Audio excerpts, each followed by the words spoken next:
Bismillahirrahmanirrahim.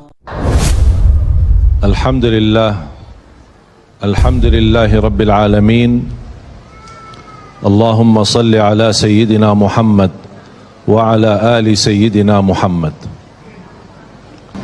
Kita dalam segala urusan dunia mengambil keputusan kita harus bermusyawarah. Tapi kalau dalam hal ibadah tidak semestinya bermusyawarah. Artinya kalau kita mau laksanakan kewajiban kita, masa kita bermusyawarah dulu?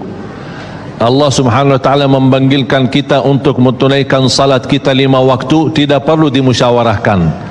Kalau kita sudah mendengar hayya 'alas salah, hayya 'alal falah, segera tunaikan kewajiban kita. Kalau kita perhatikan dalam Al-Quran, banyak ayat-ayat yang Allah Subhanahu wa taala ikatkan salat dengan zakat, atau bahasa lain salat dengan infak, sebagaimana firman Allah Subhanahu wa taala di suratul Baqarah, dan saya yakin semuanya hafal. A'udzu billahi minasyaitonir rajim. Bismillahirrahmanirrahim. Alif lam mim. Dzalikal kitabu la raiba fihi hudan lil muttaqin. Alkitab ini petunjuk bagi siapa? Bagi muttaqin. Dan Allah menjelaskan sifat-sifat mereka. Kalau kita ingin meniru mereka, ingin bergabung bersama mereka, ingin menjadi seperti mereka, ikutilah penjelasan Al-Quran. Siapa si al-muttaqin ini? Allah Subhanahu wa taala sebutkan, alladzina yu'minuna bil ghaibi wa yuqimuna as-salata wa mimma razaqnahum yunfiqun. Mereka adalah yang beriman tentang ghaib. Apa yang gaib? Allah, malaikat, jannah, surga, neraka, segala sesuatu yang gaib mereka percaya, walaupun mereka tidak melihat dengan mata sendiri. Dan sifat mereka alladzina yuqimuna as-salah. Beda artinya yuqimuna as-salah sama yusallun. Ada orang hanya kerjakan salat, tapi ada orang mendirikan salat.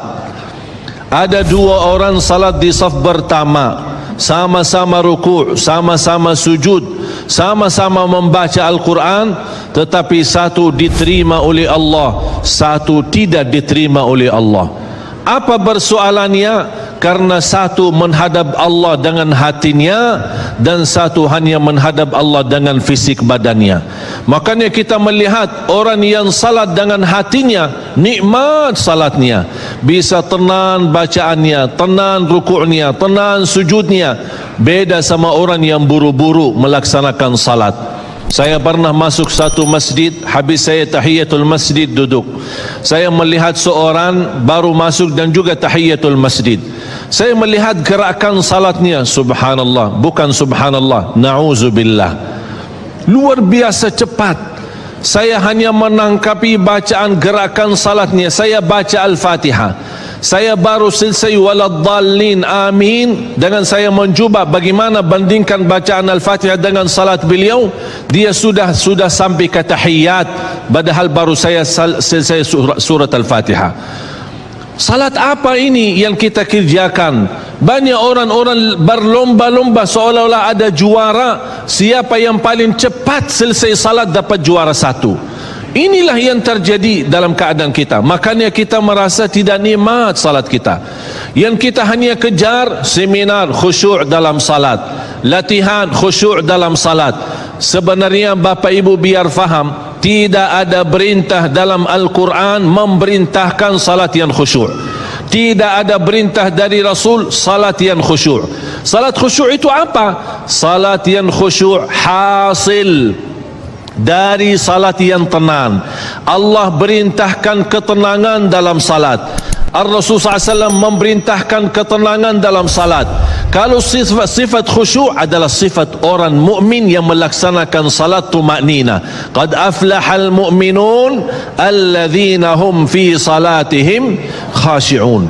Ketika ada seorang datang ke masjid di zaman Rasulullah sallallahu alaihi wasallam, masuk masjid tahiyatul masjid, selesai salat, dia datang kepada Rasul mau salaman, Rasul tidak menjawab. Bahkan Rasul berkata, salli fa innaka lam tusalli, salatlah karena kamu belum salat.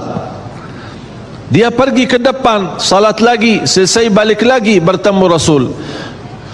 Mau salaman, Rasulullah SAW tidak menjawab. Salli fa innaka lam tusalli, salat dulu karena kamu belum salat. Sampai 3 kali dikasih tahu oleh Rasulullah SAW. Akhirnya orang berkata, mohon maaf ya Rasulullah, saya tidak tahu selain ini salatku. Gimana? Kata Rasulullah SAW, fa idza qumta faqum mutma'inna. Kalau berdiri, berdiri tenang, tumaknina. Tumaknina salah satu rukun di dalam salat. Tidak sah salat seorang tanpa Al-Fatihah, betul?